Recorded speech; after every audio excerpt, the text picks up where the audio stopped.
ਆ ਬਟਵੇ ਦੇ ਮੂੰਹ ਵਾਲੀ ਦੀ ਵੀ ਨਵੀਂ ਗੱਲ ਸੁਣ ਲਓ। ਇਹਦਾ ਗੌਰ ਦੇ ਨਾਲ ਮੂੰਹ ਵੇਖੋ, ਇੰਜ ਲੱਗਦਾ ਜਿੱਦਾਂ ਹੈਲਮਟ ਵਿੱਚ ਚੂਚੇ ਪਾਲੇ ਹੁੰਦੇ ਆ।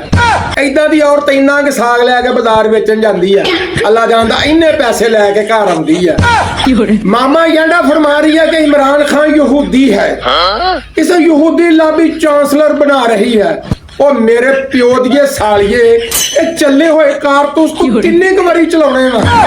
ये अल्लाह जानदा, जिस दिन तुहाडी बंदूक दे विच एक कारतूस फस गया ना, इन्हें तुहाडी बैरल पाड़ देनी है, इन्हें तुहाडी जेहड़ी है ना नाली पाड़ देनी है। ये एडी अंतरी दी धी आ, कैमरिया दे सामने सहाफियां दे सामने कह रही है कि मुझे और इमरान खान को 1 घंटे के लिए कमरे में बंद कर दें, जब इमरान खान बाहर निकलेंगे आपको रोता हुआ नजर आएगा। हाय इमरान खान की ਉਹ ਬਲੀਏ ਪੂਰੇ ਬੰਦਿਆਂ ਦੀ ਭਰੀ ਟਰਾਲੀ ਹੋਵੇ ਨਾ, ਤੇਰੇ ਨਾਲ ਕਮਰੇ ਦੇ ਵਿੱਚ ਬੰਦ ਕਰਦੀ ਹੈ ਨਾ, ਤੇ ਉਹ ਵੀ ਰੋਂਦੇ ਹੋਏ ਬਾਹਰ ਆਉਣਗੇ।